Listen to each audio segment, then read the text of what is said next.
Fixed.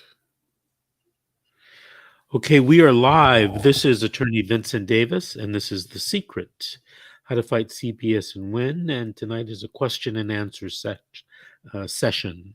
I'm joined by my co-host, Miss G, Miss Georgette Truan. Miss G, how are you doing? I'm good, thank you. You have to tell me what kind of camera you're using. Your picture is so sharp. It's the one you got me. Oh, really? I've God, never changed it. it's working better than mine. And we also have another co-host, Mr. Darren Guy. Mr. Darren Guy is signed on, but he's not there. I don't know where he is. Hopefully he'll join us soon. And we have a special guest. We actually have two guests tonight. Miss Erica Brighter Bridges, and she's from Washington. Is that what you told me? Yes. Okay. Well, hello and welcome to the show. Thank you. I love what you guys do. I watch you guys all the time. Okay. And later on in the show, we're going to have another guest, Ms. Jenny Evans from, I think she said from Pennsylvania. Mm-hmm. So we'll start out with you, Erica. So what's going on with CPS in Washington? Well, they're just as corrupt as all the stories I hear you guys talk about with people all the time. My situation was pretty interesting. There's a lot. I don't know how to sum it up so fast, but I had left a domestic violence situation. The guy that I left happened to be, his sister happened to be Bob Ferguson, our state attorney's legal assistant, right-hand man. So from the beginning... Hold on a second. We're not going to be using names, okay? Oh, sorry. Yes. Sorry. Go ahead. So from the beginning, there was conflict of interest. He used to tell me and threaten me all the time that he would have my son taken from me. I had put a restraining order in court along with a 12-page documentation about the things he was threatening me with and everything else. Then his sister showed up to court and represented him. And a few days later, because I was removed from the home because they didn't give me the restraining order. And so we were removed from the home. We were in a hotel. I had accidentally taken the wrong medication one morning and didn't wake up on time to pick up my son from school. The bus pulled up to the hotel, but because I wasn't standing outside, they wouldn't let him out. Which from my understanding, he was old enough for that to happen anyways. So from that point, CPS just took him. They just took him. I had never dealt with them on that kind of level, so I didn't know what to expect. I had a social worker come to the hotel and basically tell me she thought that I was a drug addict. I'm a very tiny girl. I'm 105 pounds at best. I do have psoriasis, and when it's bad, it's bad. And when you're stressed, it really comes out. So she flat out just called me a drug addict. Didn't offer testing or anything like that. But took my son, asked about the father. The father didn't have anything to do with either of us, and had actually went down for domestic violence for essentially trying to kill me. They got in touch with the father and cut contact off with me and gave contact with my son without integrating any therapy or anything. It just got worse from there. I had to fight for, the judge gave me visitation. CPS wouldn't give me visitation, even though there was a court order for it. I had to fight for that. When my son started coming to my house, I'm about a month and a half into it, I finally got him coming to my house for visitation. When he was taking a bath, he has bath bombs that he uses. And he wrote on the wall at 7 years old, "Sex makes me happy. Sex feels good." So the supervisor and I pulled him out of the tub and got in contact with social services, supervisors and everybody to say, what the heck is going on, because this isn't normal by any means for my son. And that led to the social worker telling me if I didn't let my son leave the house right then and there, that I would be arrested. I had called the cops, but the cops had not come to my house yet when she had threatened me with that. So the supervisor took him. On her way home with him, he indulged some more deep, serious allegations of one of the little boys doing acts and committing acts. She pulled over at a McDonald's and made the phone call again to social services and said, "No, this is serious." And the social worker flat out told her to tell my son to go home, do not say anything to anybody, and someone would be there the following day at school to speak to him.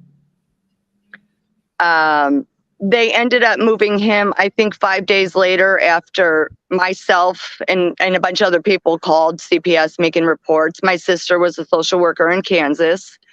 So she was calling to report what was going on. They only moved him because they said that the mom had problems with the foster people. It only got worse from there. He was moved 9 times in 11 months. He was eaten alive, head to toe, in one home from fleas. And the social worker tried to blame it on my house, which, with the supervisors that I had, they were really awesome because they did document that the social worker was just crazy. And that's not true because there was no way.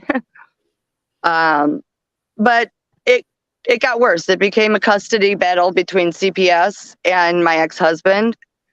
I did end up getting my son back, and I did end up winning the case. But my questions really rely on it. It affected my son in a lot of ways, really bad. They called the cops on my kid a lot of times. They never notified me when they called the cops on him. They tried to hide him a couple times when they moved him to different foster places. And I had supervisors that were actually reaching out and hunting him down on my behalf. But the whole scenario, it was just wrong. And I would like to sue on his behalf. I have proof that the social workers lied in court. I mean, multiple times, from documentation, from getting it from his therapist. They used to say that Ryland didn't want to come home to his mom. But all his therapy notes say all he wanted to do was come home to mom. He was my son was very wanted. I took medication for 9 months to have him. He's my pride and joy. Well, wait a minute. I acknowledge. Hold on. How many weeks or months or years was he away from your home? He was taken January 6th of 2020. He was returned to my care in December 10th of 2020. And then I finally got them out of my life in September of 2021. So he was gone for about a year then? Yeah. Yes. Partially on fraudulent statements made by the social worker? 100%. Okay. 100%. And when did you get him back? What year? What month? 2020. And what year? Month and year? December 10th of 2020, I got him in my care. Okay. So if your state has a statute of limitations problem, statute of limitations for bringing a civil rights case, it would probably be 2 years, but you want to check that with an attorney in your state. Okay. And that means you would have until, you said 2020? Yeah. Well, the case ended in 2021, September of 2021. It ended. No. My question was, when did you get him back? December 10th of 2020. So you would have had until, if it was 2 years, and that's a big if, you Right. would have had until December 2022. But if your state is anything like California, your son can sue until he's 18 plus whatever the statute of limitation is. So if he was in California, he'd be able to sue until he's 20. How old is he now? He's 10. He's 10. Okay, so you have plenty of time to bring a lawsuit on his behalf. Right. Another piece of the pie that I have that most don't. So my ex-husband, because I have my son back, we communicate for his sake. But he has provided me all the legal documentation that shows what CPS lied about. He's willing to talk about the fact that CPS basically promised him under false allegations that they would just give him to him. If you just come and lie here in court, we will give you your son. They asked Is that him to helpful? lie? Are you saying that they helped him? What's that? We're getting some feedback there. Are you saying that they asked your husband or your ex to come to court to lie? 100%. 1000%. Yes. And he's Yes. willing to testify to that? Yes. He has all the documentation. When my son was first taken, because I live in Washington, I'm from Illinois, so I don't have family and stuff like that out here. They put him in foster care. I asked that they give him to my sister, who was a social worker in Kansas, and her husband's a police officer. I mean, most perfect place he could have gone. They never even ran my sister or anybody we asked for him to go to. They only ran my ex's, his family, and they promised him all kinds of stuff. And I have all his documentation where I didn't get that part, but he was able to obtain it. What where are you in Washington? I'm in Bremerton, Okay, Kitsap County. where is that in relation to Seattle? I'm across the way. I'm a boat ride. Oh, same general area. Yeah. Oh yeah, it's about 30 minutes on a boat. It's just across the water. Have you tried to find a lawyer that would take your case? A civil.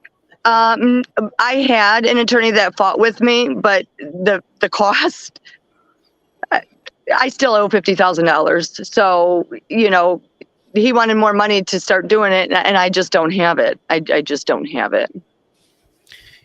What you should do is contact me. You see that telephone number underneath there, 888-888? Yes. Contact me. I actually may know a lawyer licensed in Washington Oh, is that who does these types of cases. And I'm going to call him. And then I want you to call me to see if he will take the referral and speak to you. Yes, and I kept all the proof, all the documentation. There was documents that were about 100% were forged. Give me an example. Okay, so drug testing. They sat there and called me a drug addict. I've had 3 spinal fusions, so I happened to go through a second surgery during this time, and I was on pain medication, legit pain medication. They drug tested me the entire time, never had a problem. Always had the right amounts in there, nothing was ever wrong. But then when I finally got my son back and I had signed for him, all of a sudden the next drug test has just over an amount of meth that is reportable. But if you look at the 2 papers, the formats aren't the same. They're not the same as all the other drug tests that were done. I mean, the paper's completely different. There's paperwork that they put in depositions that we're not sure where they even got it from because it's not relatable to my case. There's straight lies in their deposition about my son. Like when they weren't getting my son into therapy, considering they were involving his father, I went and made an appointment for him to go. They refused to take my son. When I reported the sexual abuse about my son, they retaliated against me and took my visitation away for 6 weeks. And then they went to court and lied and said that I didn't show up for visitation. When no, not in fact.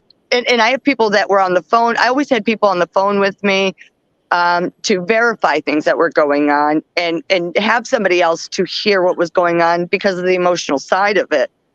And they just lie, one after another lie. Okay. Seems to be the norm, huh? Do you have any questions you want to specifically ask me or Miss G or Mr. Darren Guai, who has joined us? I just really want to know if there's potential to sue on my son's behalf. The amount of pain and anguish, and I mean, it was hard when he first came home. He's gone through it. And it's Yeah, if what you're telling me is accurate, there's more than enough for a lawsuit, in my humble opinion. right. But Oh that's why yeah. you would want to talk to someone, licensed up there to make sure that they have the same opinion as me, and hopefully Right. he or she can take the case and move forward with it.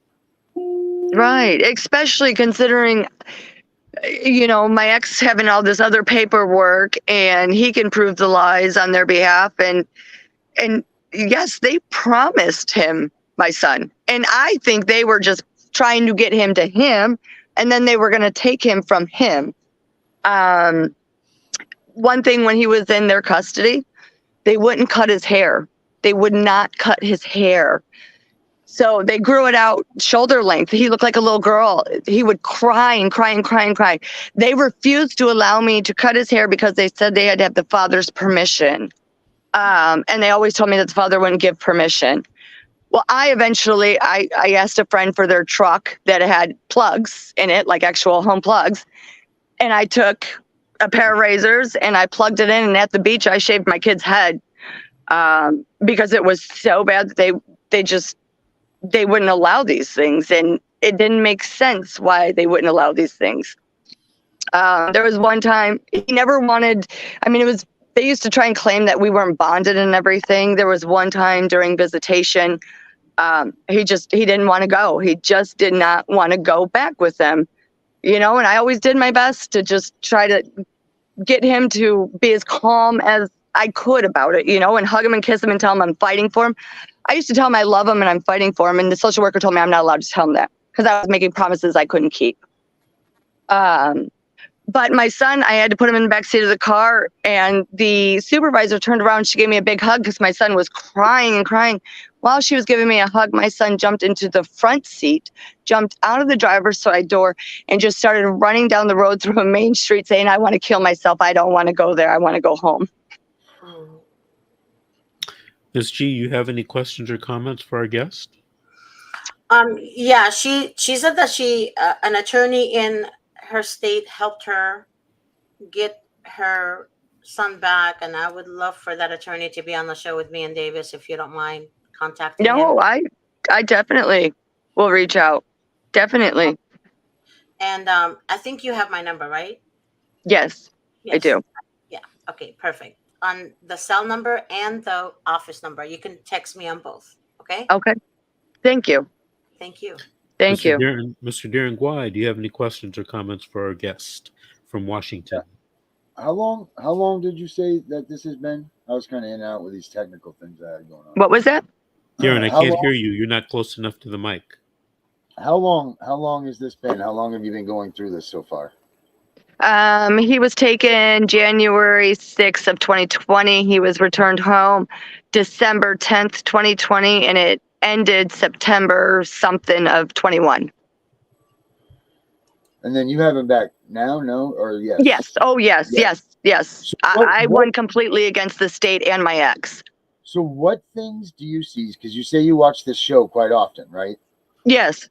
So what do you see that you haven't seen anybody speak of yet that's made it that you were victorious with your child that you aren't seeing being spoken about here, or that's not being hit on quite, or whatever? Like, is there any, what do you have to bring to the table, I guess? The number one thing is don't talk to the social worker, because they lie, fabricate, and manipulate everything you say. 100,000%.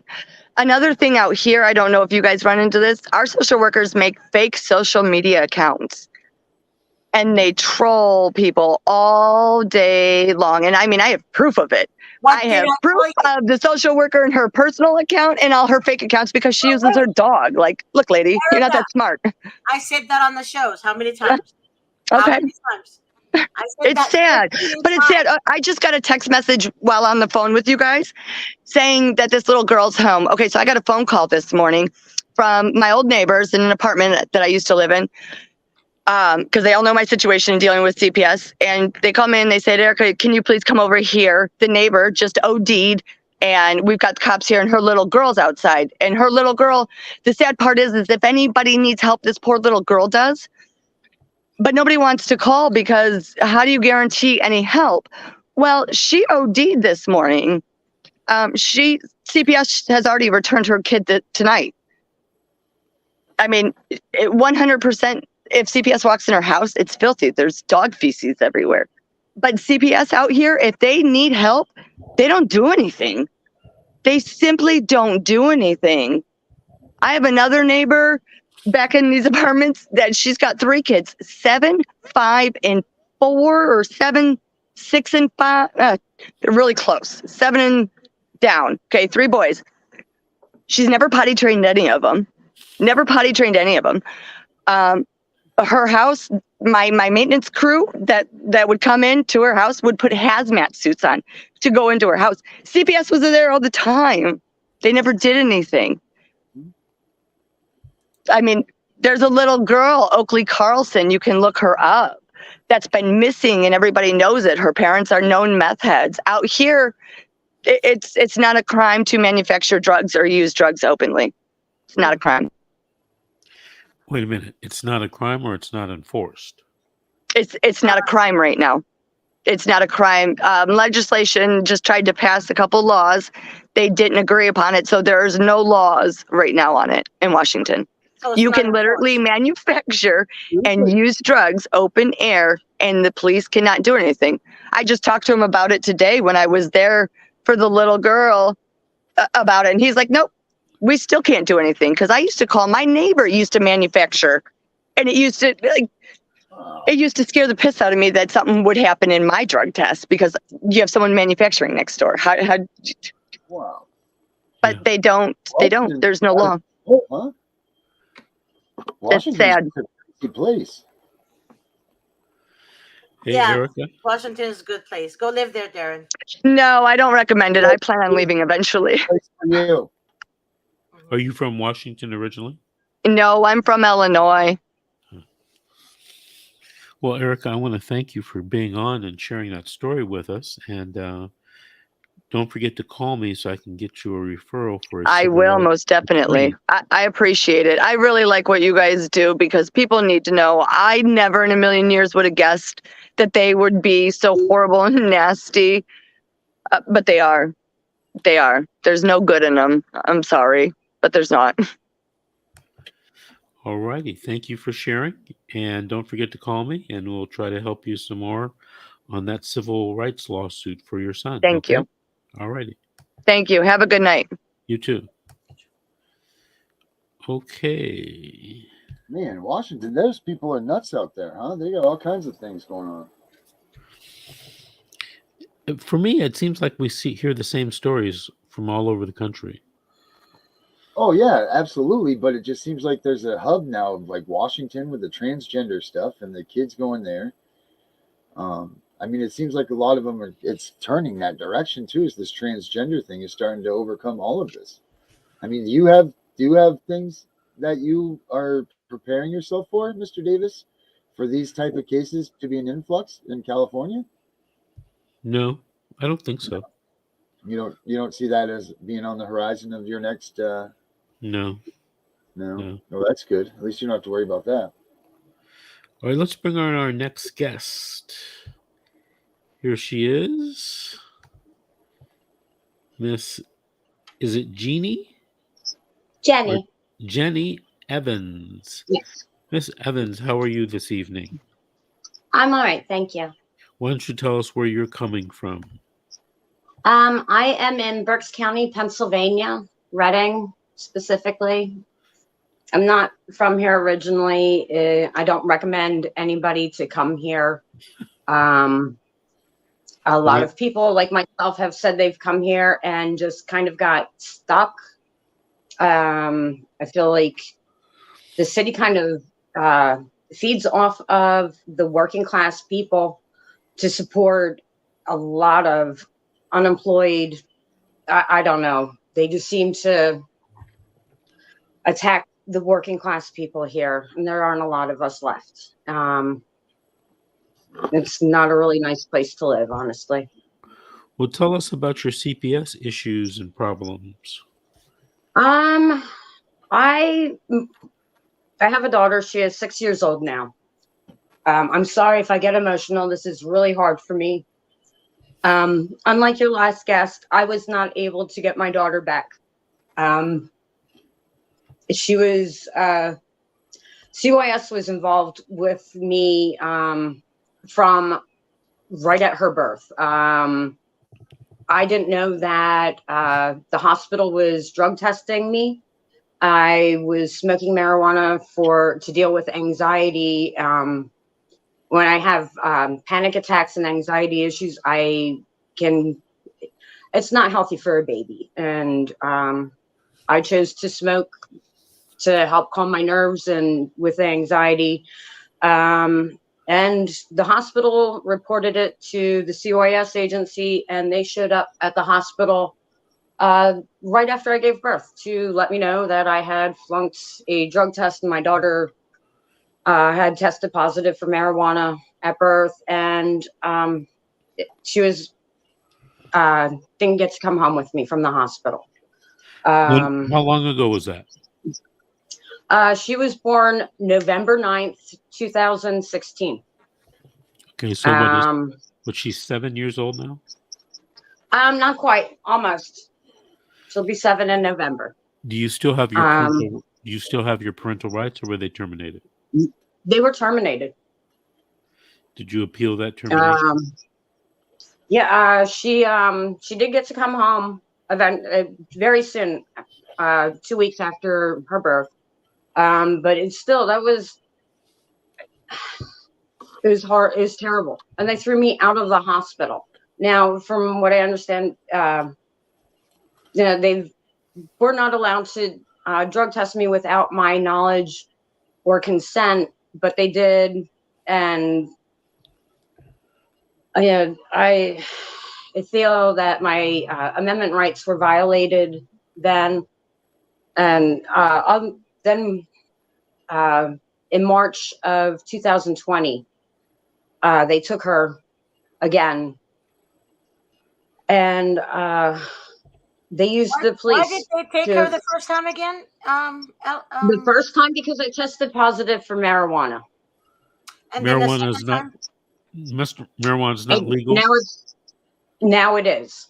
It was legalized 3 years ago, I believe, maybe 4. And did you hear Miss G's last question? What was the question, Miss G?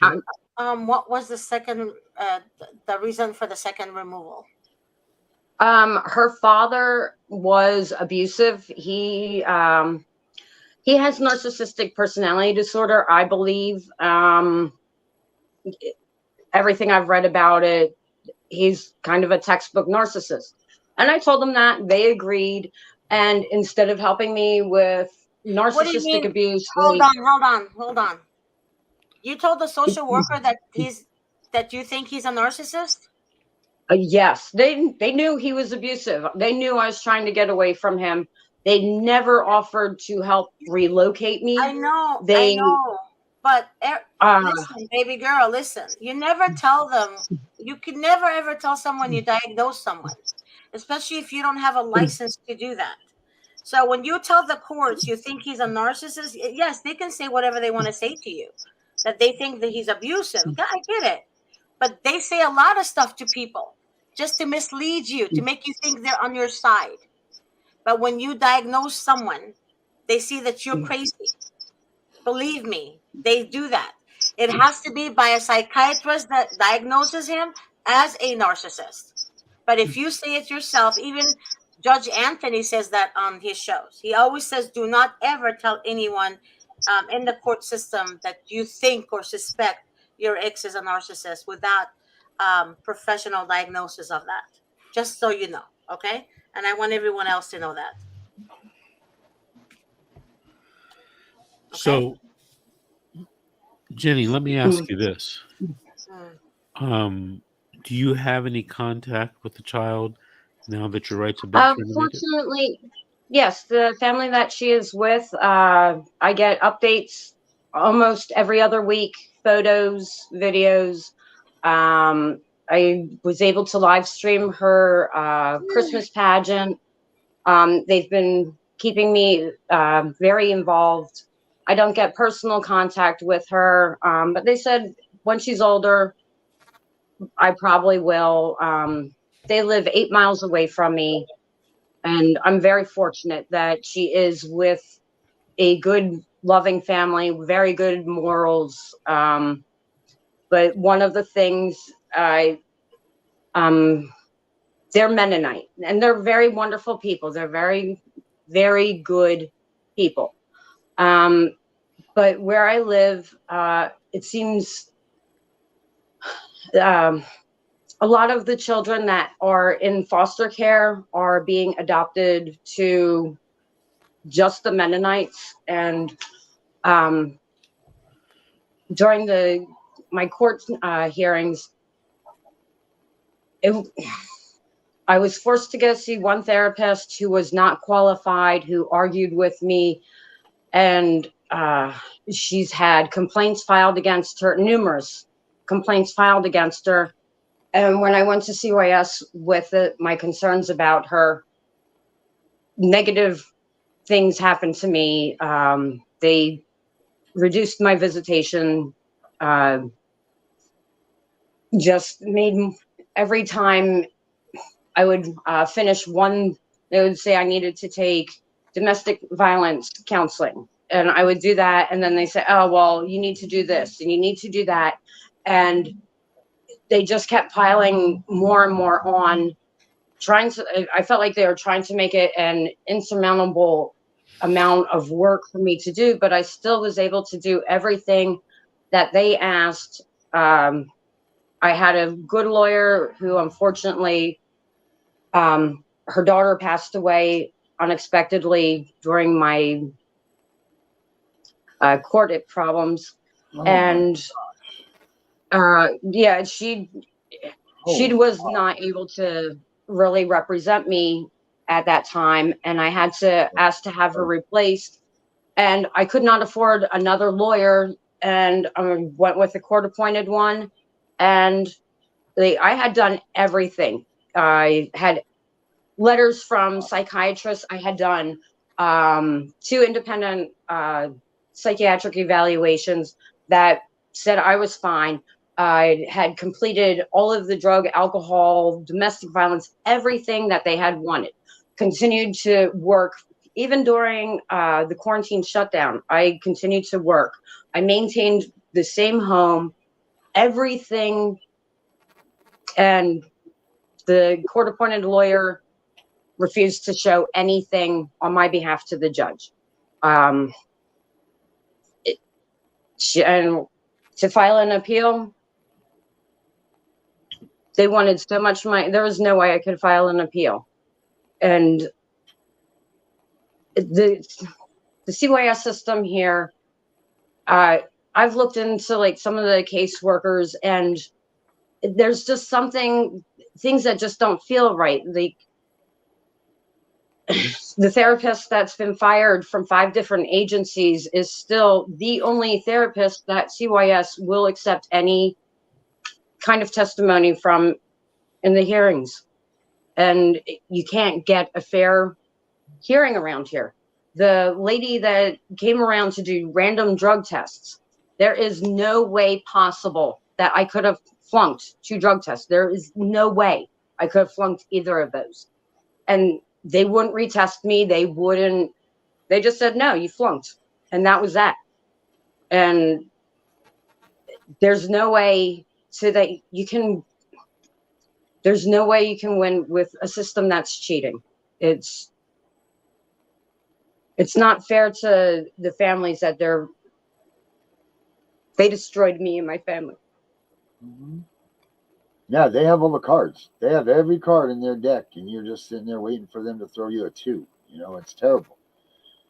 I was never a conspiracy theory person. I still really don't. But there are too many people involved that there's the county payroll. There's I found these payrolls for the year from the county for their budget, and people that said that they worked through nonprofit corporations that worked in conjunction with CYS that swore they didn't receive a cent from CYS or the county, but the caseworker and her husband, who works for a different county, are both on the county payroll 2 years in a row, each year for over $50,000. Oh yeah. I don't understand that. There's on the same payroll list, there are corporations that CYS uses, but they're dummy corporations. There's almost $1 million paid out to these corporations. I don't know. I'm not a computer person. I don't know how to dig deeper to find. Each state has their own. It's called checkbook. And if you go in and you Google, for me, it's state of Maine, and you type open checkbook, it will come out and it'll show you your state's entirety. And you can search the caseworkers' names. You can search what they've done with their money. That's exactly must be what you're talking about too, right? Same thing. Mm-hmm. And you can see where all of this money's going, and then investigate yourself. And I put in a FOIA request the other day, and asked for from the Social Security Administration to ask how much money the state of Maine has taken in directly from the Title IV funding that affects the children in placement and everything, because the numbers are hard to read in that checkbook to see what they're giving out a whole bunch of gas and real estate things, but each state, the things that some of the things that are on this list, I just don't understand why it's getting paid for either by the county or through CYS. So what you do, nobody. Well, what you do is like Mr. Davis says, this is where it comes into the legislation and getting to vote and starting to spread these words. We got to vote the people out that are doing these things and hold the people accountable that are doing them. Every person, not only should everybody get a list in the name, everybody needs to know who their congressperson is, not who even the state senate and everything, but we need to know who each area has their local person. Get in contact with them and say, hey, who's Art Garfunkel's, Joe Blow's, tackle shop here for DCYF. Ask them, if you're concerned, ask. We all got to start somewhere. Start small and let's work our way out of this. Yeah, I've tried to look into as much as I can. It's so, it kills me to think that I feel like my daughter was sold, that she was stolen from me and sold. Yeah. I don't know if it's the same in all states, but there is a $5,000 to $10,000 bonus that the state gives to, I guess, CYS when a child is adopted instead of returned home, which I think that they should give a bonus for the child going home instead of having to start a new life over at a stranger's home, and or to the child, so that the child will have some kind of financial. The CYS system here is nationally recognized as corrupt. The head of the CYS system is making 104% more than the national average CYS director. There are certain people, certain caseworkers who are also making 100% more than other people at the same position, which they really don't deserve at all. And there are so many children in this city that I see. Where I live, it's very high crime, very high drug area. I see kids drug into crack houses in the middle of the night, screaming their heads off, and they're not taken. And it just seems like the girls that are under 5 years old that can be placed with the Mennonites don't get to come home. All the other children do. Hey, Jenny, did you have any questions for me this evening? When they took my daughter, they had the police come to my home, and they made my daughter's father leave. even though they never had, they had no reason to make him leave. We weren't fighting. There was no custody or restraining orders, anything like that involved. There was no arrest warrant. There was no warrants involved, but my house was filled with police. My house was searched, and they tackled me and ripped my daughter out of my arms. The CYS caseworker had not been there the whole time. There was a lady from a different agency that had given a drug test, and then the police came in, and then the CYS caseworker showed up, I'd say over Hold 2 on. hours later. Jenny, hold on. Yes. My question, because we're moving towards the end of the show, was, did you have any questions for me? Is there anything that I can do about the police violating my Fourth Amendment rights and coming into my home and holding me, pretty much holding me captive in my own home and my daughter? The answer is yes. The answer is yes. You can bring a civil rights lawsuit to sue the police. Okay. How would I go about that? You have to get a lawyer that practices in that area. Okay. Practices, in that area of law, as well as in your geographic area. What I Okay. would do, Google knows all. I would Google Mhm. CPS civil rights attorney, Okay. Pennsylvania. Yes. And that's how I would start it. Okay. I'm reading a comment. Hold on.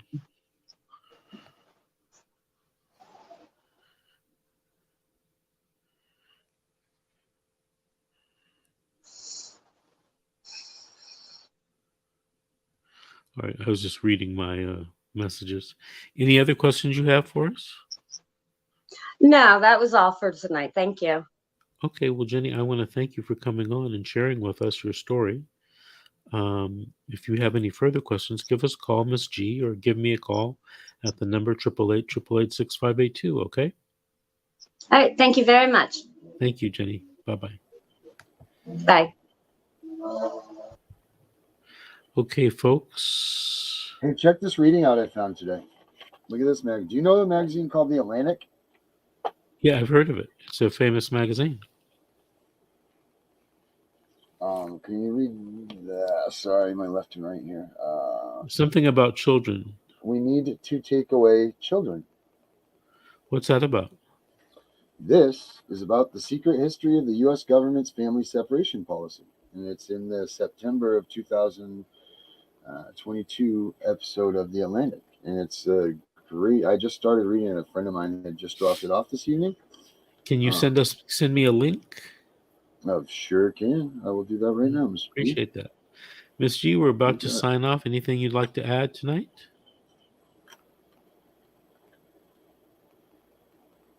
I saw the head go, but are you muted? No. Oh, you are muted. I am muted, yeah. Okay, well, very good. I want to thank both of you for being on tonight, helping me co-host this show. And we're going to be on tomorrow, Saturday, 9:30 a.m. Pacific Standard Time. So we'll see everyone there. Good night, all. In the AM.